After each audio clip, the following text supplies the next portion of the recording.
Gabriela, excelentes las dos charlas. Gracias Matilde, gracias Micaela. Buenas noches, creo que para la mayoría de todos nosotros, algunos ya están de madrugada, y me toca presentar a la doctora Xochitl Cota Rangel de México, que es médico internista, hematóloga, experta en hemostasis y trombosis. Ella es del Hospital Ángeles Lomas de México y es titular de la Cátedra de Hematología en la Universidad Anáhuac, también del mismo país. Ella nos va a charlar sobre los síndromes mielodisplásicos de alto riesgo y supongo que muy alto riesgo. Adelante, Xochitl. Hola, hola doctora, muchas gracias por la presentación.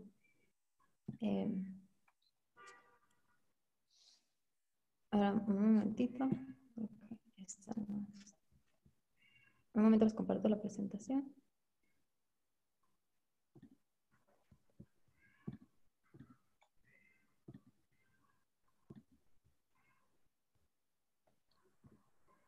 Ya está.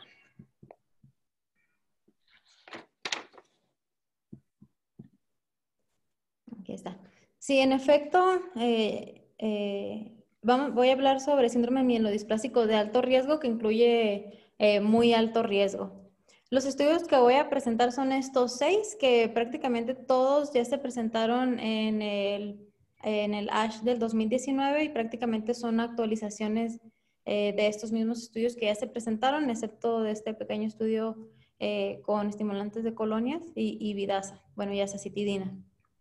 Entonces empiezo con el estudio con APR 246 y azacitidina, que es el abstract 181, que se presentó por Clouseau. Este fue un ensayo clínico fase 2 del grupo francófono de mielodisplasia, en donde se evaluaron pacientes con síndrome mielodisplásico de alto riesgo y también pacientes con leucemia mieloide aguda, tanto oligoblástica como con mayor a 30% de blastos y que no habían recibido tratamiento con hipometilantes. Todos estos pacientes debían de tener la mutación de TP53. En total se evaluaron a 52 pacientes.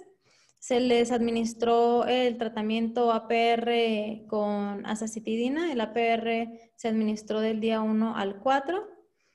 Y se daban 6 ciclos de este tratamiento, de este esquema combinado. Y posterior al 6º ciclo, o salían del estudio si no habían tenido adecuada respuesta, o podían continuar a trasplante y posterior al trasplante se les daba un año de mantenimiento y posteriormente se suspendía. Incluso el trasplante se podía realizar con solo 3 ciclos de tratamiento. Este era el único caso en el que se podían dar menos ciclos. También si tenía adecuada respuesta y no podían recibir trasplante, se pasaban o se continuaba la misma terapia hasta la recaída o toxicidad. Pero bien, ¿qué es este medicamento, el APR 246? Es una prodroga que dentro de la célula se convierte a su componente activo MQ, que es metilenquinuclidinona. Esta molécula MQ se une al P53 mutado. El P53 mutado tiene la característica de que su conformación cambia. Entonces, esta molécula MQ se une al P53 mutado, que aquí lo ponemos en forma, o lo vemos en forma de estrellita, y al unirse restaura la conformación del P53 y la actividad como si fuera no mutado, como si estuviera no mutado. Entonces modifica la conformación del P53 mutado y también se reinicia su actividad y por lo tanto promueve la apoptosis. Asimismo, este componente MQ puede inhibir a esta molécula que es una tirosina reductasa y con esta inhibición se produce un incremento de las especies reactivas de oxígeno y por lo tanto hay estrés oxidativo y por lo tanto también tenemos mayor apoptosis. ¿Ok? Entonces, Esta molécula lo que hace es restaura la conformación del P53 mutado y por lo tanto se activa y se promueve la apoptosis.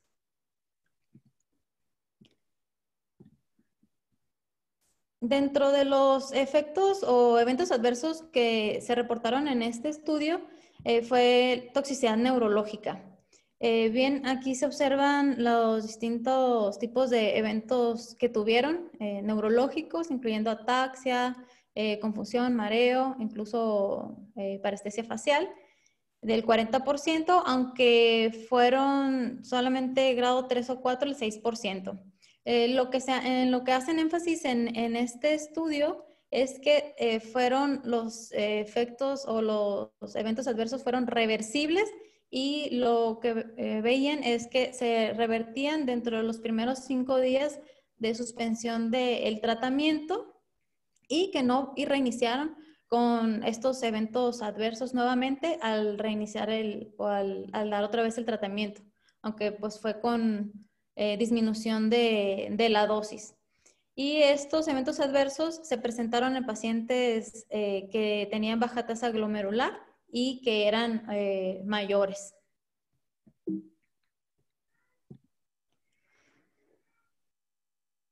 Ahora bien, la respuesta. Tenemos aquí que la respuesta en pacientes evaluables, los pacientes evaluables eran aquellos pacientes que habían recibido 3 ciclos de tratamiento y que se les había hecho una médula ósea. Entonces, a estos pacientes, si se fijan, las respuestas globales fueron arriba del 70%, tanto en mielodisplásico como en leucemia mieloide aguda oligoblástica, 75 y 78%. Y lo que es muy importante, observamos aquí que las respuestas completas fueron del 57% en síndrome mielodisplásico. En la leucemia mieloide aguda no le fue tan bien. Aquí reportan que en los pacientes que tenían más de 30% de blastos, las respuestas que obtuvieron fue de 100%, aunque en realidad solo fueron 2 pacientes, así que no es evaluable. Como podemos ver aquí, miren, en la comparación con intención a tratar, las respuestas globales más o menos quedaron iguales, o bueno, más bajas, pero importantes, tanto en mielodisplásico como en LMA oligoblástica, arriba del 60%, y también buena respuesta completa para mielodisplásico. Pero en LMA con mayor de 30% de blastos, las respuestas globales fueron solamente del 29% y ninguna respuesta completa. Entonces, aquí como tal, en pacientes con LMA con más de 30% de blastos, no se pueden hacer conclusiones porque fueron muy pocos los pacientes.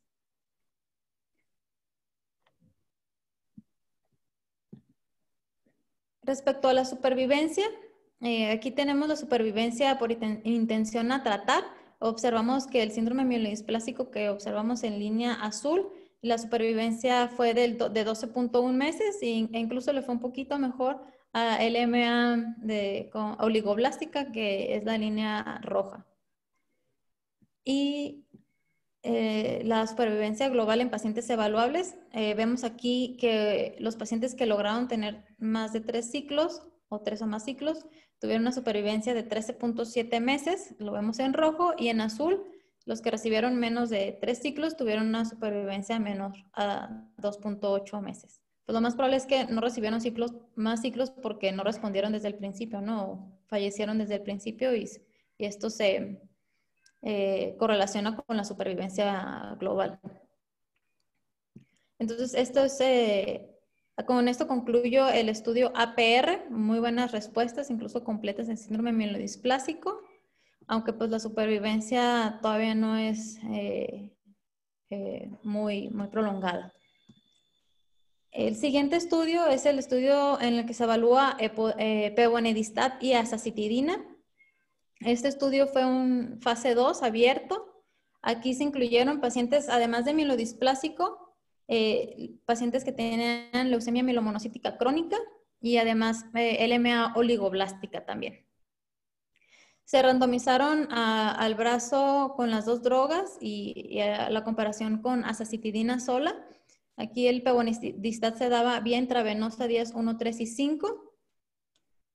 Y pues este fue el protocolo, ¿no?, que siguieron. Ahora bien, ¿qué es el pevonedistat? Empiezo comentando que NET es una molécula que participa en la nedilación de ciertas moléculas. La nedilación es un análogo a la ubiquitinación. Entonces existe una enzima que activa a esta molécula NED y se llama enzima activadora de NED8 y se abrevia NAE, a la enzima que activa al NED8. Entonces, cuando la NAE o la enzima activadora de NED está activa, hay ubiquitinación y degradación de ciertas proteínas que le permiten a la célula cancerígena seguir creciendo y multiplicándose. Pero cuando nosotros bloqueamos con pevonedistat a la NAE, lo que pasa es que hay una alteración en la regulación de proteínas, se acumulan, es como los inhibidores de proteosomas, y hay una alteración en la replicación de DNA en el ciclo celular y la célula cancerígena sufre apoptosis. Lo que se reporta en este estudio respecto a los eventos adversos es que estos fueron similares a los de azacitidina sola e incluso se observa que no hubo, o bueno, más bien que los pacientes que tuvieron el tratamiento combinado recibieron más ciclos que los que tuvieron monoterapia, o sea, no se suspendió por toxicidad y más o menos el porcentaje de eventos adversos de diferentes tipos grado 3 serios fue similar. Aquí ya especificando el tipo de eventos adversos, nos vamos aquí a los grados 3, mayor de grado 3. Observamos que sí, en lo que sí hubo un incremento con la combinación fue en neutropenia y también aquí en las neumonías que hubo un poco de exceso. Pero en lo demás, si se fijan, se observa más en la monoterapia. O sea, al menos no es más tóxico, no pareciera ser más tóxico. De hecho, yo soy subinvestigadora de un estudio del fase 3, este es el fase 2. Yo soy subinvestigadora, tuvimos la oportunidad de ingresar pacientes y realmente los eventos adversos no fueron mayores a los esperados que con azacitidina sola. Y como vamos a ver más adelante, esperamos que también los resultados sean comparables con estos, con adecuadas respuestas. Aquí tenemos las respuestas en los cuales se evaluaron a 59 pacientes. Tenemos que las respuestas globales fueron muy buenas, de 79%, en comparación con monoterapia, e incluso las respuestas completas también fueron hasta del 52%. También observamos que la mediana de duración de la respuesta fue también tuvo una diferencia significativa a favor de pevonedistat, siendo de 34 meses, casi 35 meses la duración, versus azacitidina monoterapia, que fue solamente de 13 meses. Otra cosa importante es que en los pacientes de riesgo muy alto, con síndrome mielodisplásico, la duración o la independencia transfusional a concentrados eritrocitarios fue de 69% versus 50% de monoterapia con azacitidina. Aquí tenemos también las respuestas globales de LMA y LMMC, pero en los gráficos son los de síndrome mielodisplásico, que también fueron buenas, sobre todo también aquí en leucemia mielomonocítica crónica. Respecto a las curvas de supervivencia, tenemos que, pues realmente no fueron tan buenas como fueron los resultados de las respuestas. Sí se observa que hubo una mejoría en la supervivencia libre de evento como en la supervivencia global. En rojo tenemos a la terapia combinada y con pevonedistat y acá en la gris es solamente azacitidina. Pero si vemos las curvas no se separan mucho y de hecho los intervalos de confianza incluían a la unidad y las P's no fueron significativas. Entonces las supervivencias La mediana de supervivencia fue de 21 versus 16 meses y 21 versus 19 meses, la libre de enfermedad y la supervivencia global. Esto es las respuestas en todos los pacientes, incluyendo los de leucemia mieloide aguda y leucemia mielomonocítica.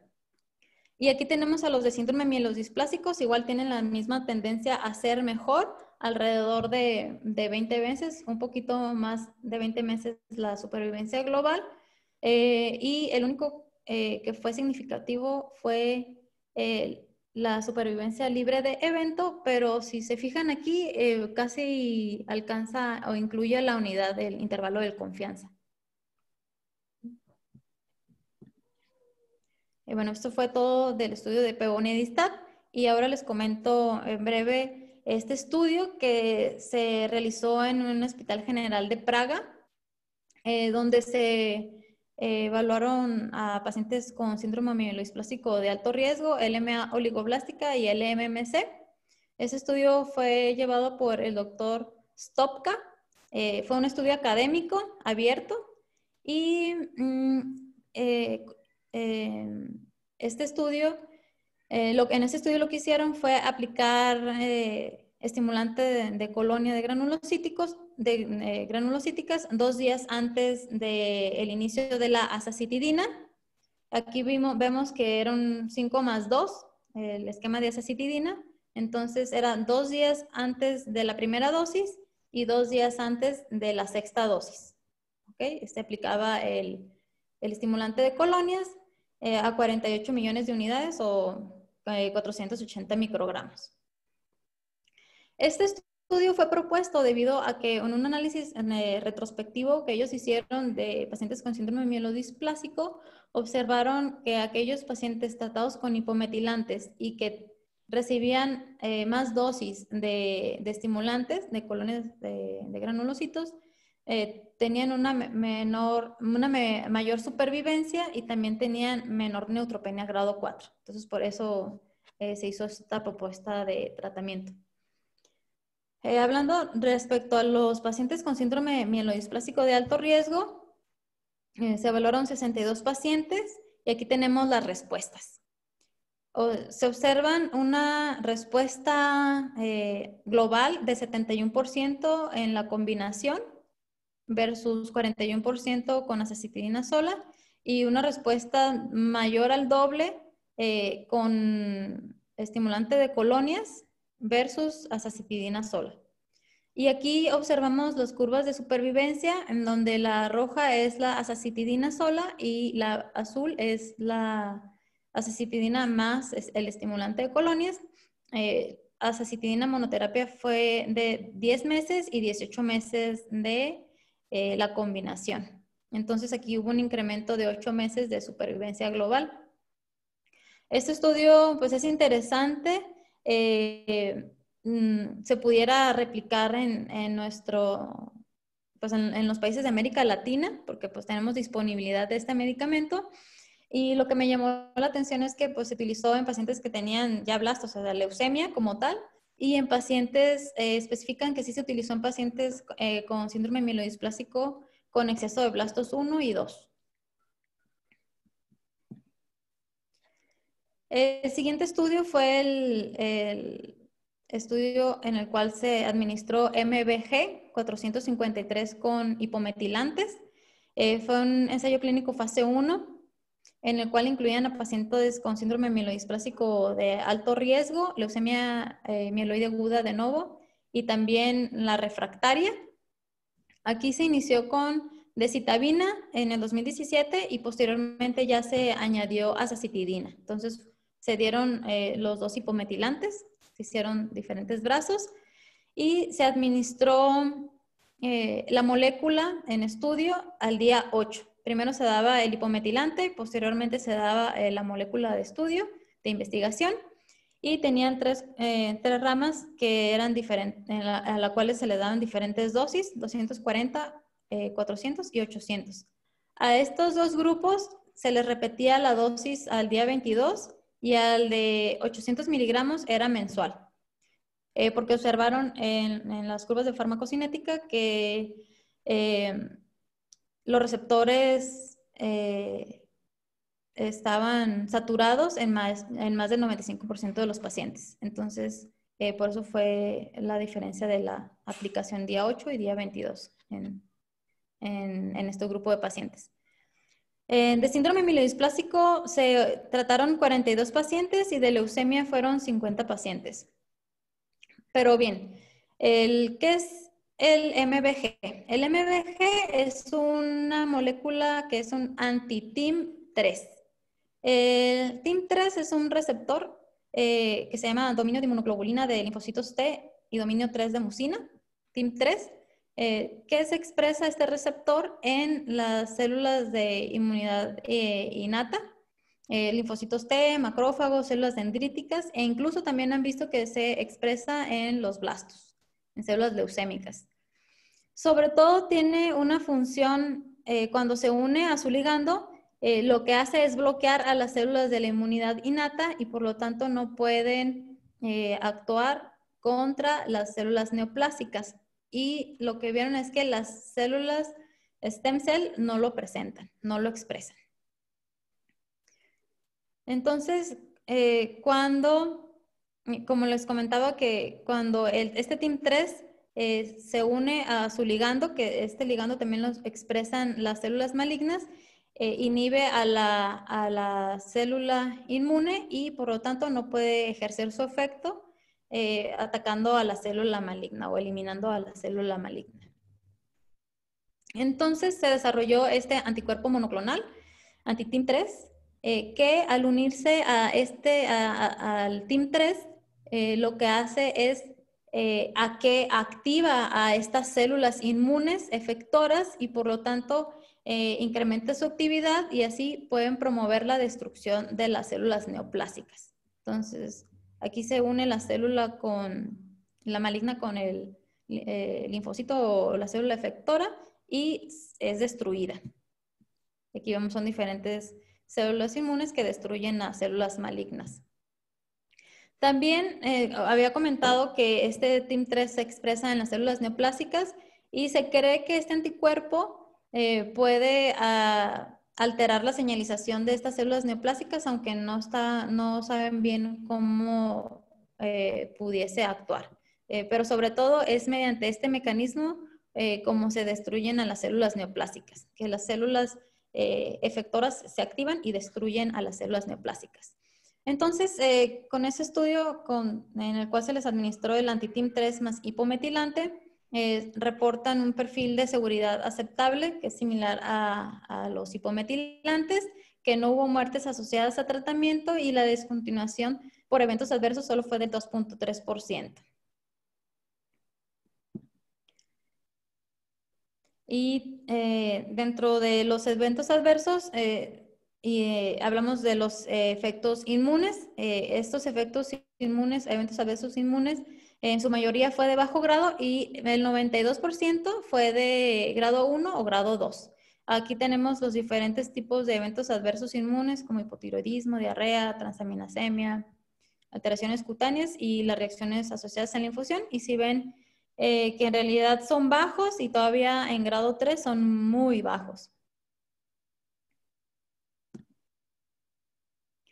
En cuanto a las respuestas, aquí observamos que en los pacientes con síndrome mielodisplásico de alto riesgo, la respuesta global para los dos hipometilantes fue alrededor del 60%, 61% para decitabina y para azacitidina fue de 57%, pero las respuestas completas sí fueron o variaron mucho, 33% en la decitabina y 7.1% en la azacitidina. Aunque aquí no sé qué tan, o no creo que podamos concluir que existe una diferencia entre estas dos combinaciones, porque son muy poquitos o son muy pocos los pacientes como para hacer una comparación. Pero bueno, al menos los datos son así. Veremos en los estudios ya fase 2, fase 3, en los que haya más pacientes y si persiste esta diferencia de las respuestas. Aquí están las respuestas de la leucemia, que fueron un poco menor que en los síndromes mielodisplásicos. Y aquí vemos la mediana de tiempo de respuesta fue de 2.1 meses y la mediana de duración fue de 8 meses e incluso hay pacientes que ya con 30 meses que persisten con la respuesta. Bueno, eso fue todo de este medicamento y tenemos al medicamento venetoclax, ya nomás nos faltaría otro estudio, con azacitidina. Este fue un estudio fase 1 que se dio en pacientes nada más que tenían síndrome mielodisplásico, pero aquí refractarios y recaídos, después de hipometilantes. Aquí no había pacientes con leucemia aguda. Aquí se hizo primero un estudio en el cual se evaluaban las dosis que se iban a dar. Se empezaba con 100 miligramos y así se mantenía esa corte, o sea, no se hacía rampa. Se empezó con 100 y así se mantenía con 200 y con 400 de un inicio. Más azacitidina. Posteriormente se hizo un estudio de expansión donde ya se dio de un inicio la dosis de 400 miligramos combinados con azacitidina. Entonces, el perfil de seguridad, aquí comentan que son eventos adversos manejables y que generalmente los que fueron grado 3, grado 4 fueron hematológicos. Tenemos aquí neutropenia de 68%, trombocitopenia también 48%. Aquí como no tenemos un comparativo con monoterapia con azacitidina, pues no puedo comparar la diferencia de los eventos adversos, pero con venetoclax sí tengo mis reservas respecto a la toxicidad hematológica porque en los pacientes que les he seguido tratamiento, la evolución de pacientes que se han tratado con leucemia mieloide aguda no han tolerado las dosis de 400. Igual, son pocos pacientes lo que he visto, pero sí han hecho neutropenia grave y trombocitopenia grave con requerimiento transfusional. Entonces, aquí sí me gustaría ver ya los estudios subsecuentes y también pues, con un comparativo, ¿no? Para ver las toxicidades. Pero también se ve prometedor en este grupo de pacientes. Las respuestas globales no fueron tan importantes, sí fueron buenas, pero bueno, sí fueron buenas para este grupo de pacientes que es refractario recaída de 41% e incluso se menciona que después de 6 ciclos incluso incrementó a 83%. Aquí tenemos las respuestas completas, no fueron tan buenas. Y aquí tenemos la respuesta, perdón, la remisión completa en médula ósea, que fue de 34%.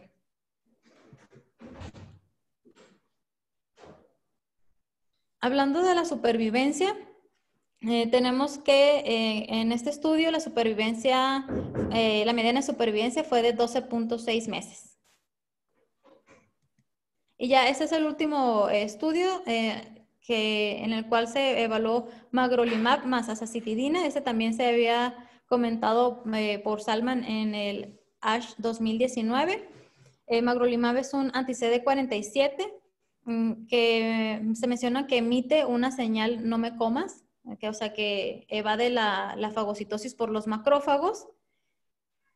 Y se observó que en los pacientes que tenían leucemia y que presentaban una expresión más alta de este CD47 tenían un peor pronóstico. Aquí tenemos un macrófago. Aquí está la célula neoplásica que sobreexpresa este CD47 y no la puede fagocitar. Y aquí añadiendo el magrolimab, el anti-CD47, aquí se ve que se une a esta molécula y permite que el macrófago fagocite a la célula neoplásica. Y en esta foto tenemos los macrófagos en rojo y en verde las células neoplásicas. Vemos que pues, están separados y aquí ya con el anticuerpo monoclonal observamos que las células neoplásicas se encuentran dentro de los macrófagos. Fueron susceptibles de que se fagocitaran por estas células. Entonces, este estudio es un estudio fase 1 en pacientes con síndrome mielodisplásico y leucemia mieloide aguda. En estos incluyó pacientes de síndrome de alto riesgo y los de leucemia mieloide aguda eran no candidatos a quimioterapia intensiva. Primero se hizo una evaluación de seguridad con 6 pacientes y se evaluó la dosis, que fue de 1 a 30 miligramos por kilo. Y ya en el estudio de expansión, que es el que se presenta acá, se dio la dosis a 30 miligramos por kilo por semana. Las respuestas pues fueron buenas, 91% de respuesta completa, aunque solo fueron 24 pacientes con síndrome mielodisplásico, y la respuesta completa fue de 42%, que incrementó a 56% a los 6 meses. Y aquí tenemos la media de respuesta al tratamiento. Fue de 1.9 meses el tiempo a la respuesta. Y aquí vemos el cambio en el número de blastos. Aquí el porcentaje que descendió del basal, y aquí solamente incrementó en estos 3 pacientes. Respecto a las curvas de supervivencia, no se ha alcanzado la media, pero aquí a 14 meses de seguimiento tenemos que la supervivencia está arriba del 80%. Entonces, a 14 meses arriba del 80%, pues es una muy buena respuesta. Y en cuanto a la toxicidad, el perfil de seguridad también lo comentan que es similar a la monoterapia con azacitidina. Entonces, tenemos varios medicamentos que parecen ser efectivos, que no incrementan la toxicidad versus hipometilantes en monoterapia. Y creo que pues estos medicamentos, magrolimab, pevonedistat, APR, etcétera, estos los vamos a continuar viendo en los próximos congresos. Y ya termino con esta frase de Platón que me recuerda a la hematopoiesis. Muchas gracias por su atención. Bien. Muchas gracias, doctora Cota. Muy interesante. Tenemos una variedad de planteamientos que apuntan a distintos targets, donde hay que tener mucho estudio de la biología molecular, donde hay que conocer muchos factores de mutaciones, de distintas señales. Es decir, el mundo de la medicina mieloesplasia se ha abierto a una serie de targets muy específicos desde el punto de vista biológico y biomolecular de su estudio. Las presentaciones fueron muy interesantes y tengo una lista de preguntas, empezando porque la doctora Boada nos dice que le parece muy interesante la combinación de los factores de estimulación, ya que son de fácil acceso. Tenemos preguntas al respecto con relación a si se tuvo en cuenta en los recuentos leucocitarios previo a la administración de la combinación de factores con ASA, o simplemente se dieron independiente del número de leucocitos del momento del inicio. ¿Me podría repetir? Es que estaba viendo aquí las otras preguntas. A ver, es que estoy juntando las preguntas, yo te pregunto, ¿sí? Mira, hay preguntas sobre, primero comentarios sobre que es fácil acceder a los factores de estimulación, ¿verdad? Hay una pregunta puntual donde nos preguntan si el número de leucocitos fue considerado antes de empezar con los factores de estimulación en términos cuantitativos, si hubo algún margen, algún índice específico, algún recuento específico, algún rango para poder decir, ¿ponemos los factores o no? Sí, no se mencionaba que hubiese un rango, solamente era el diagnóstico de síndrome mielodisplásico de alto riesgo, muy alto riesgo, o leucemia mieloide aguda. Y nada más lo único que mencionan es que sí se daba en los pacientes que tenían exceso de blastos, pero nunca se menciona un recuento específico de leucocitos o de neutrófilos. Bien, siguiendo en el mismo tema con respecto a la combinación filgrastim-ASA, ¿se usó en pacientes vírgenes de tratamiento o ya algunos ya habían recibido ASA previamente? Sí, eran pacientes que iniciaban con los hipometilantes. Perfecto. Muy bien. Doctor Jabstredmer, aparte de felicitarte por la excelente presentación, nos pregunta si no se vieron presentaciones de povenidistat en refractarios y recaídos porque aparentemente tendrían un lugar en el periodo post-falla al hipometilante. Sí, no, en esta revisión de LEJA no se dieron con pevonedistat en recaídos. O sea, pero sí ya hubo en pacientes pevonedistat previos, o sea, ya se han descrito otros estudios en este grupo de pacientes de recaídos. Bueno, la doctora Baldomino pregunta si hubo diferencias entre las respuestas de DEC y ASA combinadas con el MBG 453, si hubieron respuestas distintas, ¿y cuáles? De hecho, sí, las respuestas fueron diferentes, como lo mostré ahí, y que favorecían más a decitabina, pero como en realidad el número de pacientes fue poco, fueron pocos pacientes, creo que todavía no es momento de evaluar si es mejor esta molécula con decitabina o con azacitidina, pero pues habrá que ver, ¿no? Si persiste esta tendencia. Perfecto. Si nos movemos al trabajo de venetoclax, que tal vez es una de las drogas que más acceso podemos tener en nuestras latitudes hoy por hoy, hay una pregunta puntual que pregunta Micaela, si se consideró profilaxis con posaconazol y fluconazol al subir a la dosis de 400 miligramos de venetoclax. Eso no lo leí que estuviera especificado dentro de la presentación ni en el resumen eh, Perfecto. ni en Muy el bien. resumen del libro de EJA. Perfecto, muy bien. ¿Alguien más quiere hacer alguna pregunta? Si quiere levantar la mano, podemos abrirle el micrófono. Te agradecemos muchísimo, Xochitl, muy linda la charla, muy interesante, nos plantea grandes desafíos, no solo desde el punto de vista clínico, sino del punto de vista de todo lo que son las ciencias básicas, ¿no? La investigación para poder apuntar a tener mejores fármacos en un futuro para nuestros pacientes mielodisplásicos.